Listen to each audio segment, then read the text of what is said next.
Back in my early 20s, I always have to go to the bank to deposit checks and pay for my credit card bills. And every time when I finish my banking transaction, the customer rep always asks me, "I see you have $10,000 in your account. Would you like to put that into your RRSP?" And that always gave me a big question mark.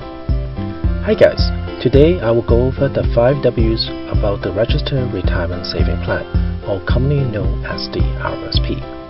In this series, we will cover what is RRSP, why is it important to us, when should we buy it, who benefits from it, and where can we buy RRSP. If you are new to this channel, my name is Thomascchan, and this channel is to share the knowledge, habits, and mentality so we can improve our finances together.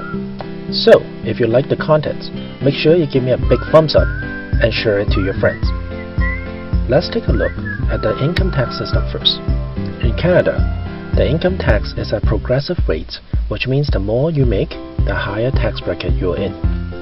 For example, John made $30,000 last year, Tom makes $60,000, and Susan makes $120,000. The amount that John needs to pay to the government, which include both the provincial and federal, CPP and EI, is around 17%. For Tom, 22%, and Susan's average tax rate is at 28%. In other words, every 5 days that Susan works, she has to give 2 days of her paycheck to the CRA. Then she can use her after-tax money to pay for her groceries, mortgage, and lifestyle. And that's not much left towards her saving. What RRSP can do is every dollar you put into this plan, the CRA will reduce your taxable income. Also, the money saved in this account is tax sheltered, which means you have a faster growth rate and will not be taxed until you make a withdrawal. When you are retired, in theory, the income should be lower than before and therefore you pay less tax.